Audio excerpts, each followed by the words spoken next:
যে সন্তানের উপর বাবা মা খুশি হয়ে যান, ওই সন্তানের উপর আল্লাহ খুশি হয়ে যান। যেই সন্তানের উপরে পিতামাতা সঙ্গত কারণে নারাজ হয়ে যান, ওই সন্তানের উপরে মহান আল্লাহ রাব্বুল আলামিন নারাজ হয়ে যান। অন্য আরেকটা হাদিসের মধ্যে এসেছে, বিকেলবেলা সন্ধ্যার দিকে বাবা মা যদি কোনো সন্তানের উপর নারাজ হয়, সন্ধ্যা থেকে নিয়ে সকাল পর্যন্ত জাহান্নামের 2টা দরজা ব্যক্তির জন্য খোলা হয়ে যায়। আল্লাহ না করেন ওই রাতে যদি বাবা মা অসন্তুষ্ট আছে, এমন অবস্থা যদি সন্তান মারা যায়, ওই সন্তানের ঠিকানা জাহান্নাম হয়ে যায়। অনুরূপভাবে সকালবেলা যদি বাবা মা সন্তানের উপর নারাজ হয়ে যায়, সন্ধ্যা পর্যন্ত ওই সন্তানের জন্য জাহান্নামের 2টি দরজা উন্মুক্ত করে দেওয়া হয়। যতক্ষণ না পর্যন্ত বাবা মা তারে ক্ষমা না করে, ততক্ষণ পর্যন্ত জাহান্নামের দরজা বন্ধ হয় না। বাবা মা এত উপরের, তাদের স্কেল, তাদের মর্যাদা, তাদের তাবাকাত, তাদের দরজা এতটাই উপর করে দেওয়া হয়েছে।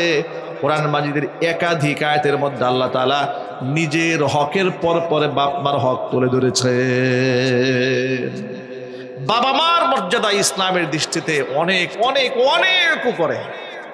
আল্লাহর কসম করে বলি ভাইয়েরা আমার, বড় দুঃখ নিয়ে বাস্তবতা বলে দেই, এই সমাজের লোকেরা পীর সাহেবকে যতটুকু সম্মান দেয়, তার 100 ভাগের 1 ভাগ বাপ মাকে সম্মান দেয় না। ঠিক না ঠিক বলেন? বাবা মার কবর জিয়ারতের খবর নাই, পীর সাহেবের কবরে গিয়ে সেজদায় পড়ে যায়। কপাল পুরা কত প্রকার এবং কি কি। গত 2 দিন আগে আমি কিশোরগঞ্জে এক জায়গায় মাহফিলে এসেছিলাম।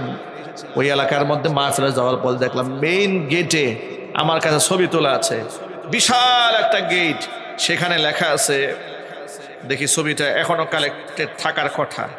আমি এটা আমি রেখে দিয়েছি, এই যে রেখে দিয়েছি, বিশ্ব উরস শরীফ 2026 এর নজরানা গরুর ক্যাম্প, কিশোরগঞ্জ জেলার কর্মী গ্রুপ। এই যে দেখেন, আপনাদের জেলার তথাকথিত পীরের মুরিদদের কর্মকাণ্ড দেখেন।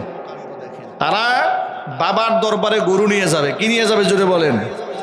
এই জন্য তারা গরু ক্যাম্প তৈরি করেছে। কি ক্যাম্প? আর কথা বলে কি ক্যাম্প? এটা আমি বলি রে, নজরানার গরুর ক্যাম্প। নজরানার কি ক্যাম্প? নজরানার গরুর ক্যাম্প তারা তৈরি করেছে। সেখানে আমি এই দৃশ্যটা শুধু এখানে না, আপনারা শুনে অবাক হবেন, এই ক্যাম্প 64 জেলায় তৈরি করা হয়। আমি 2 বছর আগে 2-3 বছর আগে সিলেটের মৌলভীবাজারে গিয়েছি মাহফিলে। তো সেখানে গিয়েও দেখি বিরাট বড় প্যান্ডেল, আমি মনে করছি ওয়াজের প্যান্ডেল। যাচ্ছি তো আমাকে যিনি রিসিভ করে নিয়ে যাচ্ছে, জিজ্ঞেস করলাম, ভাই মাহফিল কি এখানেও একটা আছে? উনি আমাকে হেসে দিয়ে বলেন, হুজুর এখানে মাহফিল একটা আছে, এটা গরুর মাহফিল। আমি বললাম, গরুর মাহফিল মানে? ওই গরুর মাহফিল মানে হচ্ছে এলাকার সমস্ত গরু কালেক্ট করে এখানে রাখা হবে, গাড়ি ভর্তি করে পীর সাহেবের দরবারে পাঠিয়ে দেওয়া হবে। চিৎকার দিয়ে এখন নাউজুবিল্লাহ।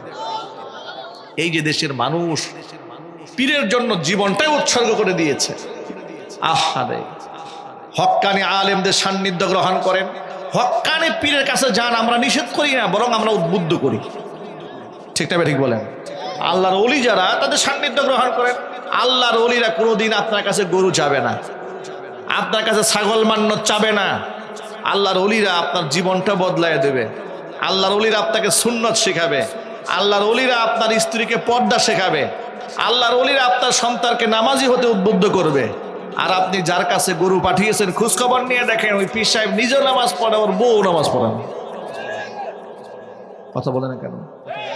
বাংলাদেশের এক কুখ্যাত পীর আছে, গুলশানে বাড়ি। পীর সাহেবের মেয়ে যেগুলো আছে জিন্সের প্যান্ট পরে, আর তার কাছে মুরিদ হয়েছে লক্ষ লক্ষ মানুষ। নিজের মেয়েদেরকে পর্দা পর্যন্ত করায় না, সে পীর হয়ে বসে আছে। মুখে দাড়িও ছিল না, ইদানিং দাড়ি রাখছে আলেমদের ঘা খাওয়ার পরে। মানে দাড়ি রাখা তো ওয়াজিব। দাড়ি রাখা কি? ফুকাহায়ে কেরাম অনেকে বলেছে সুন্নাতে মুআক্কাদা, কিন্তু বেশিরভাগ ফুকাহাদের এই মত হচ্ছে দাড়ি রাখাটা ওয়াজিব। এটা কাটলে কবিরা গুনাহ হয়, ফাসেক হয়ে যায়। অথচ সেই প্রকাশ্য ফিস্কের মধ্যে নিয়োজিত, পাপাচারের মধ্যে নিয়োজিত, তার কাছে লক্ষ লক্ষ মানুষ গেছে আত্মশুদ্ধি করার জন্য, না নিজের নফসটাই পচা। কথা বুঝেন নাই? আচ্ছা, এই এই বোতলে কি আছে? সবাই বলেন। এই পানির বোতলে এখানে যা আছে ঢাললে তো তাই পড়বে নাকি? পানি পড়বে না ভাই? না মধু পড়বে? পানি পড়বে। আর এর ভিতরে পেশাব থাকে, কি পড়বে? পেশাব পড়বে। আপনি যখন একটা এমন পীরের কাছে গেলেন যার কাছে দিন নাই, ইমান নাই, আমল নাই, নিজের মধ্যে নামাজ নাই, নিজের মধ্যে পর্দা নাই, নিজের মধ্যে আল্লাহ নবীর সুন্নতের ভালোবাসা নাই, নিজের ঘরের স্ত্রীদেরকে পর্দায় পর্যন্ত রাখে না, তাহলে তার নিজের মধ্যে ইমান নাই, আপনার কি ইমান উপহার দেবে? তার নিজের মধ্যে আমল নাই, আপনার কি আমল উপহার দেবে? যে পাত্রে যা থাকে ঢাললে তো তাই পরে। ওই পীর সাহেবের কাছ থেকে আপনি তাসাউফ শিখতে গিয়েছেন, আল্লাহর কসম করে বলি তার কাছ থেকে আপনি তাসাউফ পাবেন না, আধ্যাত্মিকতা পাবেন না, তার কাছ থেকে ভণ্ডামি আর শয়তানি ছাড়া আপনি কিছুই পাবেন না। আপনি কেন তার পায়ে সেজদাতে পড়ে আছেন বলেন তো ভাই, বলেন কেন সেজদা দেন মানুষের পায়ে? কেন সেজদা দেন? সেজদা দিবেন মানুষের স্রষ্টার সামনে। তিনি কে? আমাদের স্রষ্টা কে বলেন তো ভাই?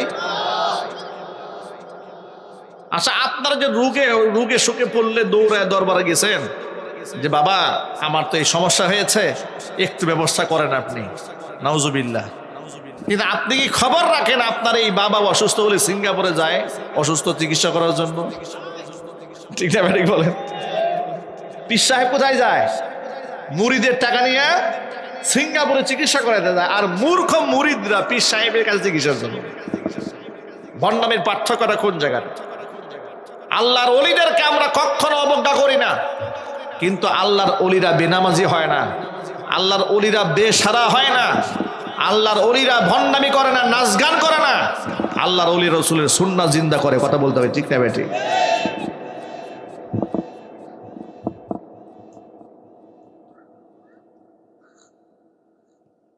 পৃথিবীর 1000 পীর এক পাল্লায় দিলে আপনার মায়ের পায়ের ধুলার সমান হবে না। আপনি সন্তান হিসেবে, আমি সন্তান হিসেবে, আমার মা এই পৃথিবীর আমার কাছে সবচেয়ে বড় পীর, ঠিক না ঠিক? আমি সন্তান হিসেবে আমার বাবার চেয়ে উন্নত পীর আর নাই। কেন বললাম শোনেন। আবু হুরায়রা রাদিয়াল্লাহু তাআলা আনহুর নাম শুনেছেন? শোনেন নাই আপনারা? কারা কারা শুনেছেন হাত দেখি তো ভাই। আবু হুরায়রা রাদিয়াল্লাহু তাআলা আনহু, মাশাআল্লাহ মাশাআল্লাহ, হাত নামান। 1500 বছর আগে তিনি ইন্তেকাল করেছেন। নাম ছিল আব্দুস শামস, নবীজির মোহাব্বত করে নাম রাখলেন আব্দুর রহমান। হুজুরের সান্নিধ্য গ্রহণ করেছেন মাত্র তা 4 থেকে 5 বছর। এই 4 থেকে 5 বছর সময়ের মধ্যে 5374টা হাদিস একাই বর্ণনা করেছেন, দুনিয়ার সবচাইতে বেশি। আল্লাহু আকবার বলেন। এই সাহাবী ইসলাম ধর্ম গ্রহণ করার পরে হুজুরের দরবারে এমন ভাবে পড়ে থাকতেন, কখনো খেয়ে কখনো না খেয়ে পড়ে থাকতেন। ক্ষুধার যন্ত্রণায় মাঝে মাঝে অবস্থায় এমন হতো, জমিনের মধ্যে যখন ছটফট করতে থাকতেন লোকেরা মৃগী রোগ হয়েছে মনে করে মাথার মধ্যে পাড়া দিয়ে ধরত। তিনি সুস্থ হওয়ার পরে বলেছেন, এলাকার মানুষ মনে করে আমার মৃগী রোগ হয়েছে। আল্লাহর কসম করে বলি আমার কোনো মৃগী রোগ হয় নাই, ক্ষুধার যন্ত্রণা আমি এরকম ছটফট করেছি। এতটা কষ্টে জীবন যাপন করেছেন হযরত আবু হুরায়রা।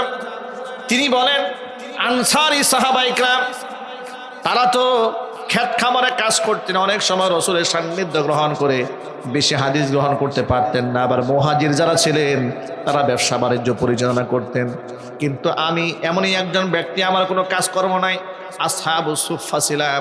কারো পক্ষ থেকে হাদিয়া আসলে গ্রহণ করতাম, না আসলে না খেয়ে থাকতাম। শুধু আল্লাহর রাসূলের কাছ থেকে হাদিস যেন একটাও ছুটে না যায় তার পিছনে অক্টোপাসের মতো লেগে থাকতাম। জোরে বলেন সুবহানাল্লাহ। একদিন অবস্থা এমন হয়ে গেল, ক্ষুধার যন্ত্রণা সহ্য করতে না পেরে রাস্তায় দাঁড়িয়ে রইলাম, দেখি কেউ এসে আমাকে খাবার টাবার হাদিয়া দেয় নাকি। তাকিয়ে দেখলাম হযরত আবু বকর আমার সামনে দিয়ে হেঁটে যায়।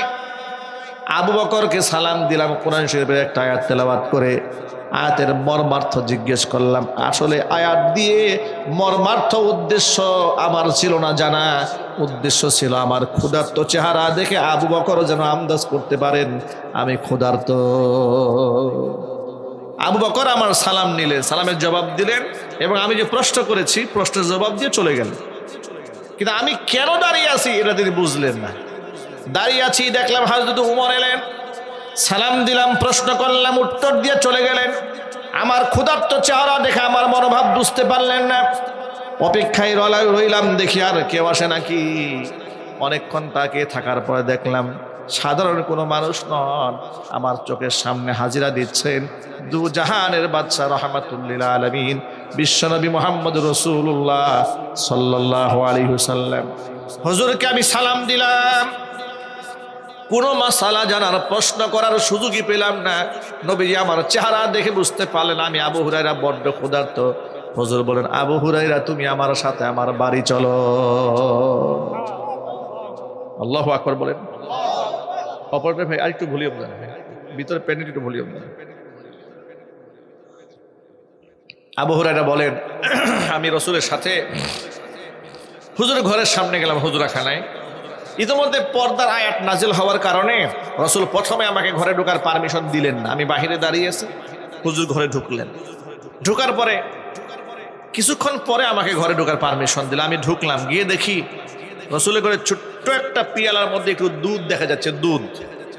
আর এই আরবের এগুলো তো প্রধান খাদ্য ছিল, দুধ, কিশমিশ, খেজুর, পনির, এগুলোই ছিল খাবার। আমাদের যেমন ভাত, রুটি এগুলো মেইন খাবার না, ওনাদের কাছে এগুলো ছিল দুধ, খেজুর, পনির, কিশমিশ, এগুলো ছিল মেইন খাবার।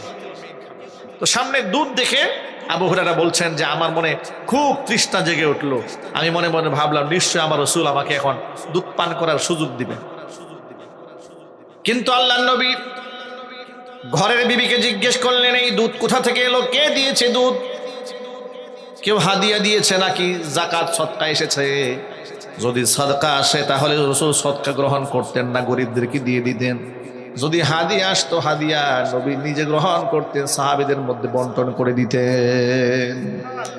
ভেতর থেকে জবাব দেওয়া হলো, হে আল্লাহর নবী, আপনাকে উপহার দেওয়া হয়েছে, হাদিয়া দেওয়া হয়েছে। আবু হুরায়রা রাদিয়াল্লাহু তাআলা আনহুকে হুজুর বলেন, আবু হুরায়রা দেখো তো আসহাবুস সুফফার সদস্য মসজিদ নববীতে কয়জন আছে দেখো তো। আবু হুরায়রা রাদিয়াল্লাহু তাআলা আনহু বড্ড অবাক হয়ে গেলেন। সামান্য এক পিয়ালা দুধ, আমি এত প্রচন্ড ক্ষুধার্ত, আমাকে পান করার অনুমতি না দিয়ে জিজ্ঞেস করতেছে আসহাবুস সুফফার কতজন সদস্য আছে। ভাগে তো তেমন কিছু আর পাওয়া যাবে না। আমি খুব চিন্তায় পড়ে গেলাম, কিন্তু রাসূলের নির্দেশে আমি আসহাবুস সুফফার যতগুলো সদস্য ছিল সবাইকে দাওয়াত দিলাম। দাওয়াত দেওয়ার পর রাসূল বললেন, সবাই রে পিয়ালা থেকে দুধ পান করাও। আমি সবার মুখে মুখে লাগিয়ে লাগিয়ে একটু একটু করে দুধ পান করালাম। অবাক হচ্ছিলাম যে যারাই পান করছিলেন তারা তৃপ্ত হয়ে যাচ্ছিলেন। এক পর্যায়ে দুধ নিয়ে হুজুরের সামনে এলাম। রাসূল জিজ্ঞেস করলেন, আবু হুরায়রা মান বাকিয়া, আর কে বাকি আছে? আমি বললাম, ইয়া রাসূলুল্লাহ, আপনি বাকি আছেন আর আমি বাকি আছি। হুজুর বললেন, আবু হুরায়রা এবার তুমি পান করো। আবু হুরায়রা রাদিয়াল্লাহু তাআলা আনহু বলেন, দুধের পেয়ালার মধ্যে ঠোঁট লাগালাম, সামান্য পান করলাম। পরক্ষণে ভাবলাম একা পান করলে হবে না, রাসূল বাকি আছেন, রেখে দিলাম দুধের পেয়ালা। হুজুর বলেন, আবু হুরায়রা আরো পান করো। আবু হুরায়রা বলেন, রাসূলের নির্দেশে দুধের পেয়ালা আবার হাতে নিলাম, ঠোঁট লাগালাম, দুধ পান করতে শুরু করলাম। আবার যখন রাখতে গেলাম হুজুর আমাকে ডেকে বলছেন, আবু হুরায়রা তুমি আরো পান করো।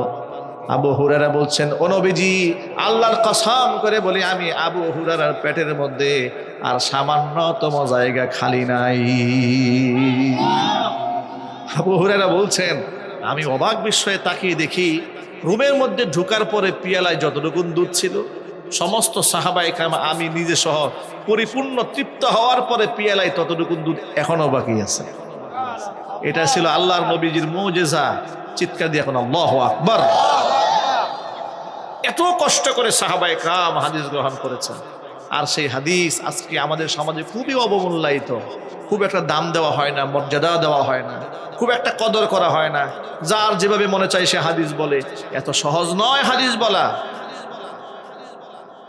ভাইরা আমার, হযরত আবু হুরায়রা রাদিয়াল্লাহু তাআলা আনহু হুজুরের সান্নিধ্য গ্রহণ করে একদিন রাতের বেলায় যখন বাড়ি ফিরলেন, বাড়ি ফেরার পরে তার মা জিজ্ঞেস করলেন, আবু হুরায়রা তুমি কোথায় গিয়েছিলে? বলে, মুহাম্মদ সাল্লাল্লাহু আলাইহি ওয়াসাল্লাম কাছে গিয়েছিলাম।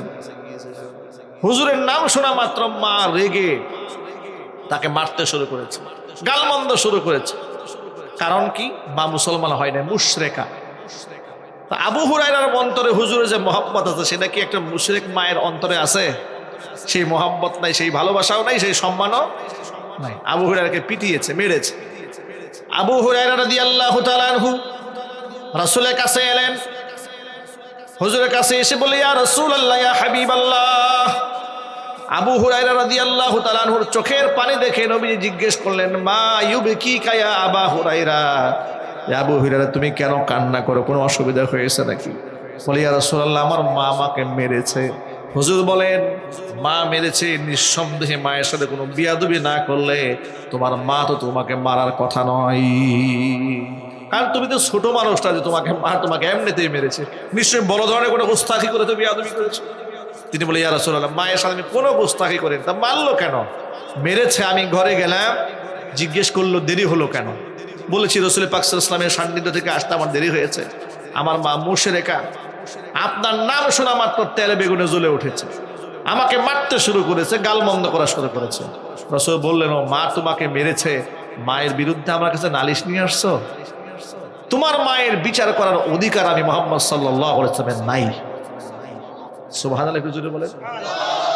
আচ্ছা, কল্পনা করা যায় যে আল্লাহ রসুল যিনি শারে শরিয়াত, হা বললে হালাল হয়ে যায়, না বললে হারাম হয়ে যায়। আল্লাহু আকবার বলেন। হাতের আঙ্গুল ইশারা করলে 4 টুকরা হয়ে যায়। রাস্তায় হাঁটলে আকাশের মেঘমালা যাকে ছায়া দেয়, দুর্বল উঠে টাচ করলে দুর্বল উঠ সবল হয়ে যায়। সামান্য পেয়ালার মধ্যে সামান্য পানি দিয়ে হাত দিয়ে চুবিয়েছে শাহাদাত আঙ্গুলি, 1500 সাহাবায়ে কেরাম এই পানি ব্যবহার করেছেন, পানির কমতি হয় নাই। কিয়ামতের ময়দানে যিনি বিচার কার্যের জন্য সুপারিশ না করলে বিচার কার্য শুরুই হবে না। জান্নাতের দরজায় করাঘাত না করলে জান্নাতের দরজাই খোলা হবে না। আসমান জমিন, লৌহ কলম, চাঁদ সূরজ যার কাছে ঋণী, গোটা সৃষ্টিকুল যার কাছে ঋণী, তিনি বলেন তোমার মায়ের বিচার করার অধিকার আমার না। আল্লাহু আকবার বলেন। আবার সেই মা কোনো আবেদা, জাহেদা, সালেহা, কানেতা, আমেনা নয়, মুশরিকা মা। তোমার মুশরিকা মায়ের বিচার করার অধিকার আমার। আবু হুরায়রা কি বলেন শোনেন। আবু হুরায়রা বলে, ইয়া রাসূলুল্লাহ, ইয়া হাবিবাল্লাহ, আমি তো আমার মায়ের নামে আপনার কাছে বিচার দেওয়ার জন্য আসি নাই, নালিশ দেওয়ার জন্য আসিনি। হুজুর বললেন, কেন এলে? ইয়া রাসূলুল্লাহ, আপনি তো মুস্তাজাবুদ দাওয়া, আপনার দোয়া আল্লাহ পাক শোনেন, আপনি দোয়া করলে কবুল হয়ে যায়। আপনি একটু আমার মায়ের জন্য দোয়া করেন, আল্লাহ পাক যেন আপনার দোয়ায় আমার মাকে হেদায়েত নসিব করে দেন। আমি আসছি আমার মায়ের হেদায়েতের দোয়া চাওয়ার জন্য আপনার কাছে, মায়ের নামে বিচার দিতে আসে নাই। হুজুর হাত তুললেন, বললেন, আল্লাহুম্মা হাদি উম্মা আবি হুরায়রা, হে আল্লাহ তুমি আবু হুরায়রার মাকে হেদায়েত দান করো। দোয়াটা রাসূলের মুখ থেকে বের হতে দেরি হয়েছে। আবু হুরায়রা নবীজির ঘর থেকে বের হয়ে নিজের বাড়ির দিকে দৌড় দিতে দেরি করেন নাই। রাস্তায় যখন একজন মানুষ প্রাপ্তবয়স্ক দৌড়ায় রাস্তায়, সাথী সঙ্গী যারা আছে যে কেউ তো সন্দেহ করবে কোনো বিপদ নিশ্চয় হয়েছে, ঠিক না ঠিক বলেন? আপনাদের ইমাম সাহেব যদি রাস্তায় দৌড় দেয়, আপনি ভাবেন তো একটু, হুজুর দৌড় দিয়েছে, তো সবাই তো ভয় পেয়ে যাবে, হুজুর দৌড় দিয়েছে কেন? নিশ্চয় বিপদ ছাড়া তো হুজুর দৌড় দেওয়ার কথা নয়। সাহাবায়ে কেরাম এরকম জামা টান দিয়ে দৌড়ছেন। আবু হুরায়রা কি হয়েছে, কই যাও, বিপদ হয়েছে? না না না, জামা ছাড়াও, জামা ছাড়াও। কি হয়েছে বলবা তো, দৌড়াও কেন? আবু হুরায়রা বলছে, আমার নবীজি আমার মায়ের জন্য দোয়া করেছেন, হেদায়েতের দোয়া করেছেন, আমি বিশ্বাস করি নিঃসন্দেহে নবীজির দোয়া কবুল হয়ে যাবে। আমি দৌড়ায়া দেখে নিতে চাই আমি আগে পৌঁছতে পারি নাকি আমার নবীজির দোয়া আগে পৌঁছায়া যায়। রাসূলের কথার উপর ঈমান কত, বিশ্বাস কত, ভালোবাসা কত, যে রাসূল মুখ থেকে দোয়া করেছে, সেই দোয়া আল্লাহ না কবুল না করে পারবেন না। অবশ্যই মহান আল্লাহ পাক নবীর দোয়া কবুল করে ফেলবেন। উনি দৌড়ায় গেলেন বাড়িতে। আবু হুরায়রা বলেন, গিয়ে দেখে দরজাটা বন্ধ। আমি দরজার মধ্যে টকটক করে নাড়া দিলাম। আমার বুড়ি মা ভেতর থেকে আওয়াজ দিল, আবু হুরায়রা আমি গোসল করেছি, আমি আসছি দরজা খোলার জন্য। আমার মায়ের সেই কণ্ঠের আওয়াজের মধ্যে কুফুরের যে কর্কশতা, শিরকের যে কর্কশতা, কঠোরতা, এটা আমি পেলাম না। আমার মায়ের কণ্ঠের সফট কর্নারের মধ্যে, একেবারে সফটনেসের মধ্যে, নরমিয়াতের মধ্যে আমি হেদায়েতের ঘ্রাণ খুঁজে পেলাম। আমি বুঝতে পারলাম আমার মায়ের কণ্ঠের আওয়াজ এরকম ছিল না, হঠাৎ করে নমনীয় হয়ে গেল কেন? আমি বুঝে গেছি আমি বাড়ি পৌঁছে যাওয়ার আগে আমার নবীর দোয়া বাড়িতে আগে পৌঁছায় গেছে। একটু জোরে বলেন আল্লাহু আকবার। এবার হযরত আবু হুরায়রা বলেন, আমার মা দরজা খুলে দিলেন। তাকে দেখে আমার বুড়িমার চুল বেয়ে বেয়ে পানির ফোঁটা গড়ায় গড়ায় পড়ছি। আমার মা আমাকে ডেকে বলছেন, আবু হুরায়রা, তোমাকে মারার পরে আমি বড় অনুতপ্ত হয়েছি, লজ্জিত হয়েছে, আর মনে মনে ভেবেছি আমার ছেলে তো কোনো খারাপ মানুষের কাছে যায় নাই, কেন ছেলেটাকে গালমন্দ করলাম, কেন মারলাম? এত লজ্জা পেয়েছি আমি, এতটা শরম পেয়েছি, মানসিকভাবে এত কষ্ট পেয়েছি। আমি গোসল করে পাক হয়ে সিদ্ধান্ত নিয়ে ফেলেছি আমি কালেমা পড়ে মুসলমান হয়ে যাব।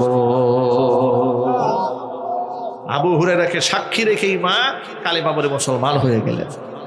আবু হুরায়রা আরেকটা দৌড় দিছে রসুলের দরবারে। রসুলের দরবারে গিয়ে বলছে, ইয়া রাসূলুল্লাহ, সুসংবাদ গ্রহণ করেন, আমার মা তো কালেমা পড়ে মুসলমান হয়ে গেছে। আবু হুরায়রা বলেন, ইয়া রাসূলুল্লাহ, আপনি আরেকটা দোয়া করবেন আমাদের জন্য। কি দোয়া? সেই দোয়াটা হচ্ছে আপনি আমার এবং আমার মায়ের জন্য দোয়া করবেন, তামাম পৃথিবীর সমস্ত মানুষের কলিজার মধ্যে যেন আল্লাহ তাআলা আমার এবং আমার মায়ের মোহাব্বতটা সৃষ্টি করে দেন। তামাম দুনিয়ার সমস্ত মানুষের মোহাব্বত যেন আল্লাহ আমাদের অন্তরে ঢুকাইয়া দেন। এই দোয়াটা আপনি করবেন। নবী করিম সাল্লাল্লাহু আলাইহি ওয়াসাল্লাম আবার দোয়া করলেন, দোয়াটা কবুল হয়ে গেছে। যার দরুন এই যে দেখেন, আপনারা সেই কিশোরগঞ্জের কটিয়াদির একটা প্রান্তিক এলাকার মানুষ হওয়ার পরেও সেই ১৫০০ বছর আগে দুনিয়া থেকে চলে যাওয়া হযরত আবু হুরায়রার নামটা আপনারা সবাই জানেন। আবু হুরায়রার নামটা শুনলেই একটা মায়া এবং মোহাব্বত তৈরি হয়। ঠিক না ঠিক জুড়ে বলেন? এই ঘটনার থেকে অনেকগুলো শিক্ষা আছে। এর মধ্যে ১ নম্বর শিক্ষা যেটা আমি আপনাদের সামনে বুঝাতে চাই, সেটা হচ্ছে সন্তান হয়ে কখনো বাবা মার বিচার করা যায় না। বাবা মার আসন অনেক উপরে। বাবা মা যদি কাফের হয়, বাবা মা যদি জালেম হয়, বাবা মা যদি ফাসেক, ফুজ্জার, পাপিষ্ঠ, নাস্তিক হয়, এরপরেও সন্তানের কাছে বাবা মার মর্যাদাই পাবে। ঠিক কিনা বলেন? এমনকি মা যদি নাউজুবিল্লাহ একবার চরিত্রহীন হয়, এরপরে সন্তান মাকে কটাক্ষ করার কোনো অধিকার রাখে না। মায়ের জন্য দোয়া করতে পারে, মাকে অনুরোধ করতে পারে, কিন্তু মাকে বিচার করতে অধিকার সন্তানের নাই। আজকে একটু আমাদের সামাজিক অবস্থার দিকে তাকান, ঘরে ঘরে সন্তানরা বাবা মার বিচার করে। ঠিক না ঠিক বলেন? বাবা মার বিচার এখন সন্তানেরা করে। নাউজুবিল্লাহি মিন যালিক। এই দেশে সন্তানেরা হাইকোর্টে বাবা মার বিরুদ্ধে মামলা করেছে। কয়েকদিন আগে দেখেছিলাম মোহাম্মদপুরের ইংলিশ মিডিয়ামের একটা মেয়ে, ওটা বাংলাদেশ সংবাদ আলোচিত হলো। বাপ মার বিরুদ্ধে হাইকোর্টে মামলা করেছে, বাপ মা হচ্ছে ক্রিমিনাল। নাউজুবিল্লাহ পড়েন। আহারে, কি বাবা মা, কি সন্তান জন্ম দিয়েছে, সন্তান বাপ মার বিরুদ্ধে যায় কোর্টে মামলা করতে। অথচ কোরআন কি বলে দিয়েছে?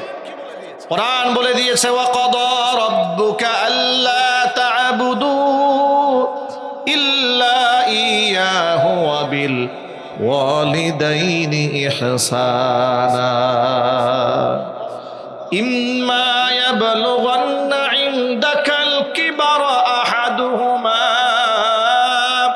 আও কিলাহুমা ফালা তাকুল লাহুমা উফফি ওয়ালা তানহারহুমা ওয়া কুল লাহুমা কাওলান কারীমা।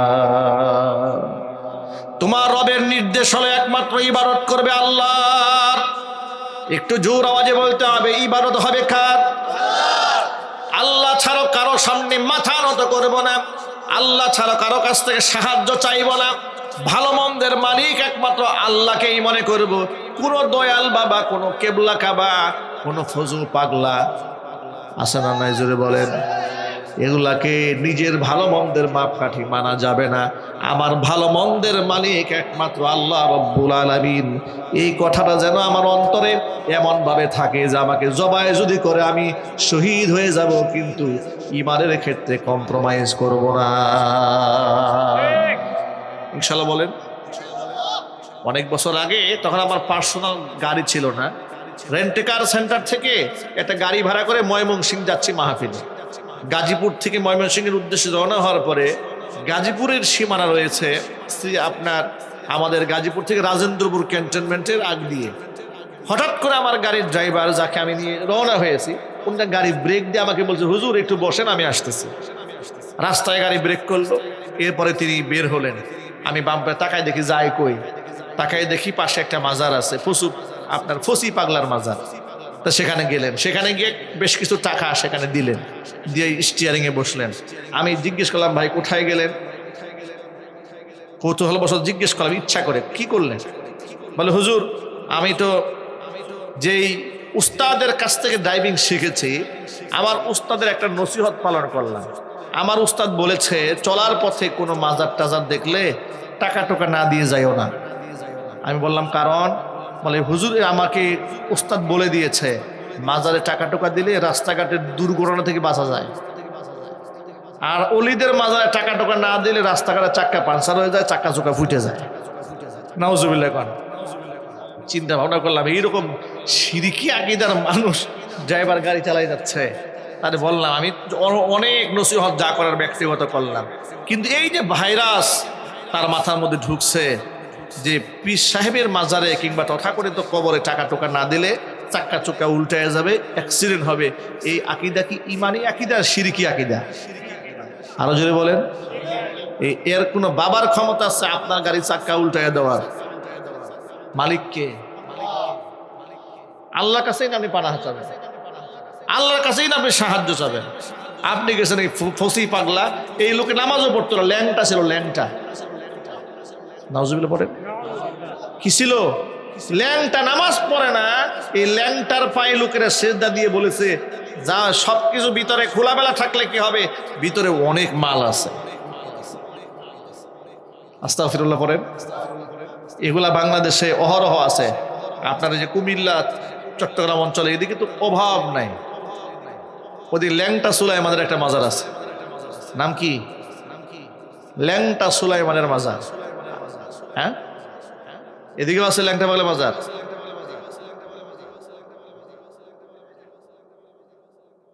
মাদারীপুর অঞ্চলে যাচ্ছি মাহফিলে, মানিক আপনার মুন্সিগঞ্জ পার হওয়ার সময় রাস্তায় বিশাল সাইনবোর্ড দেখবেন, লেখা আছে মস্তান বাবার মাজার। কি বাবা? আচ্ছা, এটা কোনো কথা হইলো আপনার বলেন তো? মস্তান বাবার মাজার, এটা দেখলাম এখানে। বদনাশার মাজার, গুড়া সার মাজার, বিড়াল শাহ মাজার। নাউজুবিল্লাহ বলেন। হ্যাঁ, বোতল শাহ। আরে বোতল শাহ হয়ে গেছে, এই বোতলের একটা মাজার হওয়া দরকার। ঠিক না? ঠিক বলেন। কি চলে এই দেশে? মূর্খতা তো একটা লিমিট থাকা উচিত, মানে অজ্ঞতা জেহালাতের তো একটা মাত্রা থাকা উচিত। আশরাফুল মাখলুকাত আমরা সকলেই আল্লাহর সৃষ্টির সেরা সৃষ্টি। আমাদের মাথা তো একটা আল্লাহ ছাড়া কারো সামনে নত হবে না। আমরা একমাত্র কার উপাসনা করব? কার ইবাদত করব? আল্লাহ ছাড়া কোনো মাবুদ নাই, আল্লাহ ছাড়া কোনো উপাস্য নাই। ওই যে মানিকগঞ্জের আবুল সরকার আছে না? হ্যাঁ, চিনেন না মনে হয়? কোথায় আছে? মামুবাড়ি আছে না? কি করেছিল? আল্লাহর সামনে বেয়াদবি করেছিল, চরম বেয়াদবি। মঞ্চে ওঠে নাচ গান করে আর বলে আপনারা নাচানাচি পাইছেন কই? আল্লাহ কোরআনে নাচতে কইছে। আল্লাহ কেমনে নাচতে বললো? আল্লাহ বলছে কুল আউযু বিরাব্বিন নাস মালিকিন নাস ইলাহিন নাস মিন শাররিল ওয়াসওয়াসিল খান্নাস আল্লাযী ইউওয়াসবিসু ফি সুদুরিন নাস মিনাল জিন্নাতি ওয়ান নাস। এত আয়াতে আল্লাহ শুধু নাচতে কইছে। এর যে পাবলিক ইচ্ছা মতো গণপিটুনি দেয় না, এটা আমাদের আফসোস। ঠিক আছে বলেন। কারণ পুলিশে অ্যারেস্ট করে তাকে তো সেফ হোমে নিয়ে গেছে, সে এখন খুব নিরাপত্তায় রাষ্ট্রীয় সিন্নি খাচ্ছে। এইরকম লোক যে আল্লাহর সামনে গুস্তাখি করে, আল্লাহর কালামের সাথে বেয়াদবি করে, তার ফাঁসি হওয়া উচিত। অত বেঁচে থাকার কোনো অধিকার নেই। আবার দেখলাম ওই বাউলের পক্ষে বাংলাদেশে কিছু রাজনীতিবিদ দাঁড়ায় গেছে। তারা বলতেছে বাউলদের উপর হামলা করা এটা হচ্ছে বাংলাদেশের সংস্কৃতির উপর হামলা করা। ও, বাউলদের উপর হামলা করলে কলিজায় লাগে, আল্লাহরে যে গালি দিল তখন কলিজায় লাগে না।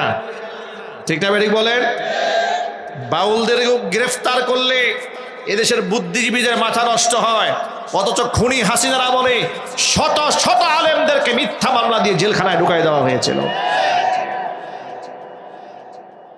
অসংখ্য আলেমের পায়ের মধ্যে ডান্ডা বেরি পরানো হয়েছে, তখন কলিজায় আগুন লাগে নাই।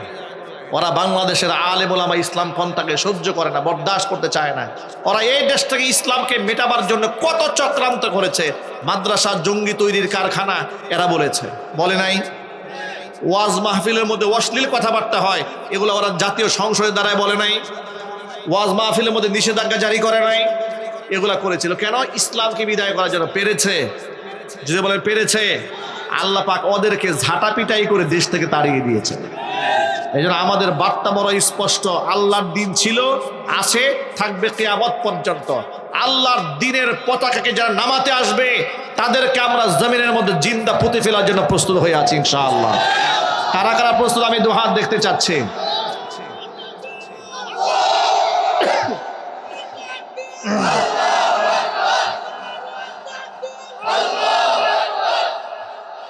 আমার যুবক ভাইরা, কথোপকথন প্রসঙ্গে কথাগুলো বললাম, এবার মূল কথায় ফিরে আসি। এই যে লোকেরা বিভিন্ন জায়গায় গরু আর ছাগল নিয়ে, ভেড়া বকরি দুম্বা নিয়ে যায়, ওই সমস্ত পীর সাহেবদেরকে জান্নাত জাহান্নামের মালিক মনে করে। অথচ রবের কসম করে বলি, আপনার মায়ের জুতা এক পাল্লাই দিলে শত শত পীর আরেক পাল্লাই দিলে, সন্তান হিসেবে অবশ্য আপনার সামনে মায়ের জুতার ওজনটাই বেশি। মায়ের খেদমত করেন, বাবার খেদমত করেন, মায়ের দোয়া 100% কবুল হয়, বাবার দোয়া 100% কবুল হয়। ঠিক না? ঠিক বলেন। সেই মায়ের খেদমত করেন। এই যে প্রচন্ড শীত এসেছে, মাকে একটা সুন্দর চাদর কিনে দেন, ভালো একটা কম্বল কিনে দেন, ভালো একটা তুষক বানিয়ে দেন, মায়ের ঘরটা একটু সুন্দর করে গুছায় রাখেন, মায়ের সাথে একটু সুন্দর কথা বলেন। শীতকালীন তো অনেক মৌসুমি সবজি পাওয়া যায়, মাকে কিনে খাওয়ান। অনেক ফলমূল পাওয়া যায়, মাকে কিনে খাওয়ান, ফায়দা হবে। 2-1 টুকরা খাসির গোশত কিনে মাকে খাওয়ান, ফায়দা হবে। পীর সাহেবের বাড়িতে দিয়ে কোনো ফায়দা হবে না আপনার। মাকে খাওয়ান, মাকে খুশি করেন। হুজুর পাক সাল্লাল্লাহু আলাইহি ওয়াসাল্লাম বলেছেন, মা খুশি আল্লাহ খুশি, বাবা খুশি আল্লাহ খুশি, বাপ মা নারাজ আল্লাহ নারাজ। বাবা মার সেবা করবো না যুবকরা ইনশাল্লাহ আমরা? আমি আমার একটা জীবন থেকে ঘটে যাওয়া ঘটনা আমি অনেক মাহফিলে বলি, আপনাদেরকেও বলছি। আপনাদের কষ্ট হচ্ছে বেশি? এক মাহফিলে দাওয়াতে গেলাম, যাওয়ার পরে মাহফিল কর্তৃপক্ষ আমাদেরকে একটা বাড়িতে বিশ্রামের জন্য বসিয়েছে। বসানোর পরে রুমটা অনেক সুন্দর, যেখানে বসিয়েছে ড্রয়িং রুমটা ডেকোরেশন করা, খুব সুন্দর সাজানো গোছানো পরিপাটি, রুমগুলো খুব সুন্দর। এরপরে এয়ার ফ্রেশনার দেওয়া, খুব স্মেল আসতেছে, খুব ভালো সুন্দর গান আসতেছে। আমাদের খাবার দাবার সব কিছু মেহমানদারি কমপ্লিট করার পরে ভদ্রলোক আমার কাছে একটা আবদার জানালেন, হুজুর আমার বাবা তো অসুস্থ, তিনি উপরের রুমে আছেন, চলেন বাবাকে দেখে একটু দোয়া করে দেবেন। আমি বললাম ঠিক আছে চলেন যাই। উপরে গেলাম, রুমে যাওয়ার পর দেখি বিছানাটা খুবই নোংরা, রুমটা খুব অগোছালো, রুমের মধ্যে দুর্গন্ধ খুব একটা ঢোকা যাচ্ছে, তৃপ্তি ভরে যে আমি দাঁড়িয়ে থাকবো এটা আমার কষ্ট হচ্ছে। আমি তাকে বললাম যে ভাই এই যে বিছানার চাদরটা এত নোংরা, এটা কি চেঞ্জ করে একটা ভালো চাদর দেওয়া যেত না? উনি আমাকে বলে হুজুর, উনি বৃদ্ধ মানুষ তো পানের পিক ফেলে বিছানার চাদর শুধু নষ্ট করে ফেলে, এই জন্য আপনার ভাবি ওনাকে ভালো একটা চাদর দেয় না। নাউজুবিল্লাহ পড়েন। মানে আমার ভাবি মানে ওনার ওয়াইফ আর কি, বুঝালো যে আপনার ভাবি ভালো একটা চাদর ওনাকে দেয় না। আমি বললাম রুমটা একটু ক্লিন করে রাখা যায়, পরিষ্কার করে রাখা যায়, সে রুমটা পরিষ্কার করেন না। কি যে বলেন হুজুর, বুড়া মানুষ তো একটু পরে নোংরা করে ফেলে, এই জন্য খুব একটা গুরুত্ব সহকারে পরিষ্কার করা হয়। মানে নিজেদের রুমে ঘ্রাণ আসতেছে, ফুলের ঘ্রাণ আসতেছে, আর বাবা যে রুমে শুয়ে আছে সেখানে দুর্গন্ধ ঢুকা যায় না। এগুলো হচ্ছে আমাদের সন্তানদের চরিত্র। নাউজুবিল্লাহ পড়েন। আল্লাহর কসম, এটা কোনো মুসলমান সন্তানের আচরণ হতে পারে না। যারা পরকালকে বিশ্বাস করে, জান্নাত জাহান্নাম বিশ্বাস করে, তারা কখনো বাবা মার সাথে আচরণ করতে পারে না। বাবা মাকে প্রাধান্য দিতে হবে নিজের জীবনের চাইতেও বেশি। আল্লাহ নবী সাল্লাল্লাহু আলাইহি ওয়াসাল্লাম সাহাবায়ে কেরাম পরিবেষ্টিত অবস্থায় বসে আছেন, এমন সময় হুজুর বললেন সালাসাতু নাফারিন ইনতালাকা সালাসাতু নাফারিন মিম্মান কানা ক্বাবলাকুম হাত্তা আওয়াহুমুল বাবিতু ইলা গার। ও সাহাবীরা শোনো, তোমরা এই দুনিয়াতে আসার আগে বনি ইসরাইল সম্প্রদায়ের 3 জন ব্যক্তি দূর সফরে বের হয়েছিল। সারাদিন তারা চলেছে, রাস্তায় চলতে চলতে সন্ধ্যা যখন ঘনায় এলো, তখন তারা মনে মনে ভাবলো রাতটা কোথায় কাটাবো। পাহাড়ের গুহায় গিয়ে আশ্রয় নিল। পাহাড়ের গুহার মধ্যে আশ্রয় নেওয়ার পরে পাহাড়ের উপর থেকে বিরাট একটা পাথরের টুকরা সে গুহার মুখের মধ্যে এসে আটকায় গেল। 3 জন ব্যক্তি গুহার ভিতরে বন্দী। এত বড় পাথর সরাতেও পারবে না। খাদ্য পানীয় প্রয়োজনীয় জিনিসপত্র শেষ হয়ে গেলে না খেয়ে পচে গলে মরে হাড্ডি সার হয়ে যাবে, কেউ দেখতেও পারবে না। কিন্তু 3 জন ব্যক্তি ছিল ইমানদার, এ কথা বিশ্বাস তারা করে নিয়েছিল। যেখানে কেউ দেখতে পায় না সেখানে একজন সত্তা আছেন, দেখতে পান, তিনি কে? যেখানে কেউ সাহায্য করতে পারেন না একজন সাহায্য করতে পারেন, তিনি কে?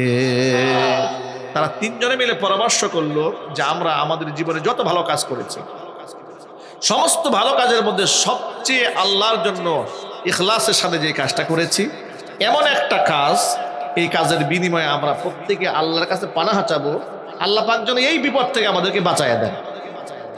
প্রথম ব্যক্তি আল্লাহর কাছে হাত তুলে বলেন, আল্লাহ, আমার ঘরে বৃদ্ধা মা আছে, বৃদ্ধ বাবা আছে। এই পয়েন্টটা যুবকরা খুব ঠান্ডা মাথায় কান খাড়া করে শোনেন। তিনি বলেন, রব্বুল আলামিন, আমার ঘরে বৃদ্ধা মা আছে, বৃদ্ধ বাবা আছে। আমি আমার বাবা মাকে কখনো খাবার মুখে তুলে না দিয়ে নিজেরা খানা খাই না, সন্তানদের মুখেও খাবার দেই না। বাবা মার প্রাধান্য আমার কাছে সব সময়ের জন্য উপরে। একদিন রাতের বেলায় বাড়ি ফিরতে আমার দেরি হয়ে গেল। এসে দেখি আমার বৃদ্ধা মা ঘুমিয়ে পড়েছে, বাবাও ঘুমায় পড়েছে, মানে খাবার না খেয়ে ক্ষুধার্ত অবস্থায় শুয়ে পড়েছে। কিন্তু ছোট ছোট বাচ্চারা আমার আছে, ওরা জেগে আছে। বাচ্চারা ক্ষুধার যন্ত্রণায় ছটফট করছিল। বাচ্চারা আবদার জানানো, আব্বা যান, সবসময় তো দাদা দাদির মুখে আগে খাবার তুলে দেন, আজকে না হয় আজকে আমাদের মুখে আগে খাবার তুলে দেন। কিন্তু আমি নাছর বান্দা, না, অবশ্যই না, আমার মায়ের মুখে খাবার তুলে দেওয়ার আগ পর্যন্ত আমার সন্তানদের খাবার দিব না। দুধের পিয়ালা নিয়ে সারা রাত বাপ মার শিয়রে দাঁড়ায় থাকলাম, ডাকও দিলেন না, ঘুমের বেগা সৃষ্টি হবে তাই। সন্তানেরা ক্ষুধার যন্ত্রণায় ছটফট করে করে আমার পায়ের কাছে ঘুমায় পড়েছে, কিন্তু আমি আমার সন্তানদের খাবার দেই নাই, কারণ আমার কাছে আমার সন্তানের চাইতে বাপ মার মর্যাদা বেশি। আল্লাহু আকবার বলেন। সকালবেলা বাবা মার ঘুম ভেঙেছে, এরপরে বাপ মাকে খাবার খাইয়েছি, এরপরে সন্তানদেরকে দিয়েছি। রব্বুল আলামিন, কাজটা যদি একমাত্র তোমার সন্তুষ্টির জন্য করে থাকি, মেহেরবানি করে আজকের বিপদ থেকে আমাদেরকে উদ্ধার করে দাও। হুজুর বলেন, ব্যক্তি দোয়া করতে দেরি হয়েছে, কবুল হতে দেরি হলো না, সাথে সাথে বৃহৎ আকৃতির পাথরটাকে কিঞ্চিত পরিমাণ আল্লাহ পাক দূরে সরিয়ে নিলেন। কিন্তু যতটুকু সরেছে একজনও বের হওয়া সম্ভব নয়। এবার দ্বিতীয় ব্যক্তি হাত তুলে বলছে, রব্বুল আলামিন, আমার ঘরে অনেক মানুষ আমার বাড়িতে কাজ করেছে, এদেরকে আমরা কামলা বলি। কি বলি ভাই? আপনাদের এলাকায় কি বলে? দিনমজুর বা কামলা কাজ করেছে। সবাইকে আমি পারিশ্রমিক দিয়ে বিদায় করেছি, কিন্তু এক ব্যক্তি পারিশ্রমিক ছাড়াই চলে গেছে। আমি বড় পেরেশান হয়ে গেলাম। গরিবের হক, হ্যাঁ, মানুষের হক, কাল কিয়ামতের ময়দানে কি জবাব দেব? অনেক তালাশ করে পেলাম না। তখন ওই টাকা দিয়ে ওই ব্যক্তির নামে একটা ছাগল কিনলাম। ছাগল কেনার পরে কিছুদিন পরে এখান থেকে বাচ্চা হলো, এগুলো বিক্রি করলাম। এরপরে গাভী কিনলাম, বিক্রি করলাম। এইভাবে একের পরে এক মেষ পাল দিয়ে পুরো একটা এলাকা ভরে গেল। বহুদিন পরে লোকটা এসেছে আমার বাড়িতে, এসে বলে, ভাই, আপনার কাছে আমার কিছু পাওনা ছিল। তিনি বলেন, ওই যে টাকাই দেখো, ভেড়া, বকরি, দুম্বা, উট যা দেখা যায় সব তোমার নিয়ে যাও। লোকটা অবাক হয়ে বলছে, ভাই, আপনি কি আমার সাথে দুষ্টুমি করেন? তাস্তাহজিউবি, আপনি আমার সাথে মজাক করেন, ফাজলামো করেন, আমাকে উপহাস করছেন গরিব বলে? বলে, না না, গরিব বলে উপহাস করছি না, তোমার রেখে যাওয়া আমানতের টাকা দিয়ে তিল তিল করে তোমার জন্য এগুলো গড়েছি, সব নিয়ে যাও। লোকটা সব নিয়ে চলে গেছে, আল্লাহ কিছু রেখে যায় নাই। হে আল্লাহ, এটা আমি কার জন্য করেছি? যদি তোমার খুশির জন্য করে থাকি, আল্লাহ আজকে বিপদ থেকে আমাদেরকে উদ্ধার করো। নবীজি বলেন, দোয়া সাথে সাথে কবুল হয়েছে, কিঞ্চিত পরিমাণ পাথরটাকে আল্লাহ দূরে সরিয়ে দিয়েছে। এখন আলো বাতাস ঢুকতে শুরু করেছে, তাদের মধ্যে একটা আশার সঞ্চার হয়েছে, আমাদের আল্লাহ আমাদেরকে এখানে না খাওয়াইয়া মারবে না। এবার তৃতীয় ব্যক্তি আল্লাহর কাছে হাত তুলেছে, রব্বুল আলামিন, আমার ঘরে আমার সুন্দরী এক চাচাতো বোন ছিল আমার বাড়িতে। আমি তার প্রেমাসক্ত ছিলাম, বহুবার তারে কুপ্রস্তাব দিয়েছি, কিন্তু আমার বোনটা রাজি হয় নাই। ইতিমধ্যে এলাকার মধ্যে দুর্ভিক্ষ দেখা দিল, অর্থের অভাবে আমার সেই বোনটা আমার কাছে সাহায্যের জন্য হাত বাড়ালো। আমি যেহেতু সম্পদশালী মানুষ, প্রস্তাব দিয়ে দিলাম, টাকা দিব, শর্ত হলো আমার প্রস্তাব মানতে হবে। নিজের পরিবারের সদস্যদের মুখে হাসি ফোটাবার জন্য, জীবন বাঁচাবার জন্য আমার বোনটা রাজি হয়ে গেছে। আমি তাকে 100 স্বর্ণ মুদ্রা দিয়ে দিলাম। নির্ধারিত সময় যখন আমি আমার বোনটার সাথে মিলিত হতে গেলাম, কোনো বর্ণনার মধ্যে এরকম এসেছে, হাত্তা জালাস্তু বাইনা রিজিলাইহা, আমি তার দুই উরুর মাঝখানে বসেও গেছি। এমন সময় আমার বোন আমাকে বলে, ইত্তাকিল্লাহ, তুমি আল্লাহকে ভয় করো, বিবাহ বহির্ভূত অবৈধ যৌন মিলন হারাম, তুমি এই হারাম কাজ করতে যেও না। হে আল্লাহ, এমন কঠিন পরিস্থিতির সম্মুখীন আমি হয়েছে, তোমার ভয় যখন আমার বোন দেখিয়েছে, 1 সেকেন্ড বিলম্ব করি না, ঘর থেকে আমি বের হয়ে চলে আসছি। আল্লাহু আকবার বলেন। যুবকেরা, এটা কি ছোটখাটো ঈমান হলে সম্ভব? যদি বলেন অগ্নি পরীক্ষা। তিনি বলেন, আমি সেখান থেকে বের হয়ে গেলাম। পৃথিবীতে কেউ এই কাহিনী জানে না, হে আল্লাহ তুমি জানো। আমি কেন সেদিন বের হয়ে এসেছিলাম? একমাত্র তোমার ভয়ে যদি এসে থাকি, তোমার জন্য যদি কাজটা করে থাকি, তাহলে আজকের বিপদ থেকে আমাদেরকে উদ্ধার করে নাও। হুজুর বলেন, দুয়া সাথে সাথে কবুল হয়ে গেছে। বৃহৎ আকৃতির পাথরটাকে গুহার মুখ থেকে সম্পূর্ণ অপসারণ করে 3 ব্যক্তির মুক্তির রাস্তা আল্লাহ উন্মুক্ত করে দিয়েছে। আল্লাহ আছেন না নাই? হুজুর বলেন। আমি এই ঘটনা থেকে আপনাদের প্রথম সবক যেটা শোনাতে চাই, সেটা হচ্ছে বাবা মার হক সবার উপরে। ঠিক না ভাই? ঠিক। কোরআন মাজিদে সূরা বাকারার মধ্যে আল্লাহ বলেছেন, ইয়াসআলুনাকা মাযা ইউনফিকুন কুল মা আনফাকতুম মিন খায়রিন ফালিল ওয়ালিদাইনি ওয়াল আকরাবিনা ওয়াল ইয়াতামা ওয়াল মাসাকিনি ওয়াবনিস সাবিল ওয়া মা তাফআলু মিন খায়রিন ফাইন্নাল্লাহা বিহি আলিম। নবীজি আপনার কাছে জানতে চাই, তারা কি খরচ করবে আপনি বলে দিন। ভালো কিছু, যা কিছু খরচ করার না কেন, ফারিল ওয়ালিদাইন, সবার আগে বাপ-মার পেছনে খরচ করবে। কার পেছনে যদি বলেন? বাবা মার পিছনে নিজের অর্থ উপার্জনগুলো সবার আগে খরচ করতে হবে। যত ভাইরা আমরা আছি এখানে, আমরা আজকে ওয়াদা করব, নিঃসন্দেহে এই দুনিয়ার মধ্যে সর্বাধিক গুরুত্ব আল্লাহ রসুলের পরে আমরা বাপ মাকে দিব। বলেন ইনশাআল্লাহ। হাত তুলেন, আল্লাহরে দেখান, আল্লাহ যেন কবুল করেন। আমিন বলেন। পারবো না ইনশাআল্লাহ ভাই? বাপ মাকে আমরা অশ্রদ্ধা করব না, গাল মন্দ করব না, বাবা মাকে সম্মান দেব, ইজ্জত দেব। বলেন ইনশাআল্লাহ। সালাম দেব, কখনো কটু বাক্য বলবো না, বাজে কোনো আবদার করব না, চোখ রাঙাইয়া তাকাবো না, বাবা মার আবদার পূরণ করব সবার আগে। ঠিক না ভাই? ঠিক। মা কি ভালোবেসে এই পৃথিবীতে হয়েছে যারা আজ ধন্য, পৃথিবীর সব সুখ আল্লাহর সন্তোষ শুধু তারই জন্য, পৃথিবীর সব সুখ আল্লাহর সন্তোষ শুধু তারই জন্য। মা কি ভালোবেসে এই পৃথিবীতে হয়েছে যারা আজ ধন্য, পৃথিবীর সব সুখ আল্লাহর সন্তোষ শুধু তারই জন্য, পৃথিবীর সব সুখ আল্লাহর সন্তোষ শুধু তারই জন্য। বায়েজিদ বোস্তামি খোদার হলো কত প্রিয়, সে যে মার ভালোবাসা দুয়ার কা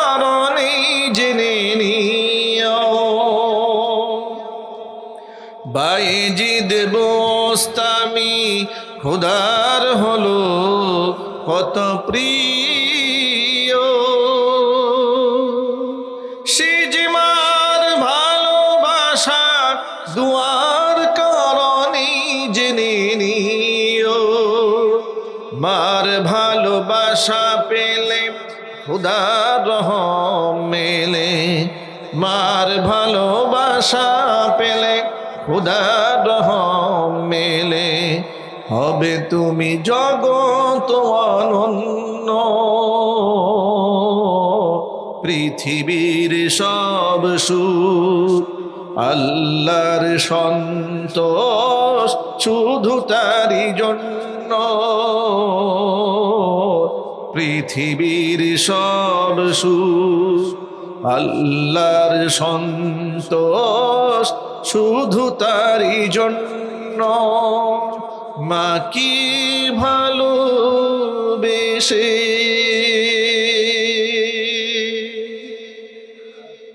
মাকে আমরা ভালোবাসবো ইনশাআল্লাহ। আল্লাহ পাক যেন আমাদের বাবা মাদের নেক হায়াত বাড়ায় দেন। যাদের বাবা মা দুনিয়া থেকে চলে গেছেন, মহান আল্লাহ রাব্বুল আলামিন তাদেরকে জান্নাতুল ফিরদাউসের সুউচ্চ মাকাম তাদেরকে বাড়ায় দেন। অত্র এলাকার সমস্ত মর্দিগানের কবরে আযাবকে আল্লাহ তাআলা মাফ করে দেন। প্রিয় ভাইরা, বাবা মা অসুস্থ হলে আমরা তাদেরকে পাশে দাঁড়াবো। বাবা মার সবসময় ভালো মন্দের খোঁজখবর নেব। তারা কি পছন্দ করে, তারা কি খেতে চায়, তারা কি বলতে চায়, এদিকে আমরা যত্নবান হব। বৃদ্ধ বয়সে বাবা মাকে আমরা হাত খরচা দেব ইনশাআল্লাহ। বলেন বাবা বুড়ো বয়সে অনেক সময় বাবার সার্কেল যারা আছে একটু বিকেলবেলা চায়ের দোকানে যেতে চান, এই জন্য বাবার পকেটে এক্সট্রা কিছু টাকা দিয়ে রাখবেন। এটা যেন বাবার আপনার কাছে চাইতে না হয়। আপনি কেন চাবেন? আপনার কাছে কেন চাবে উনি? আপনার তো বিবেক থাকা উচিত, আপনার বিবেক থাকা উচিত। আমি যখন পড়াশোনা করেছি, ঢাকা ইউনিভার্সিটিতে পড়েছি, অমুক জায়গায় পড়েছি, তমুক জায়গায় পড়েছি, ওই আমার বাপ মার তোকে আমার টাকা চাইতে হয় নাই। বাবা মা খুঁজে খুঁজে বলতো, বাবা তোর কি লাগবে বল, কি লাগবে বল। ঠিক না ঠিক বলেন?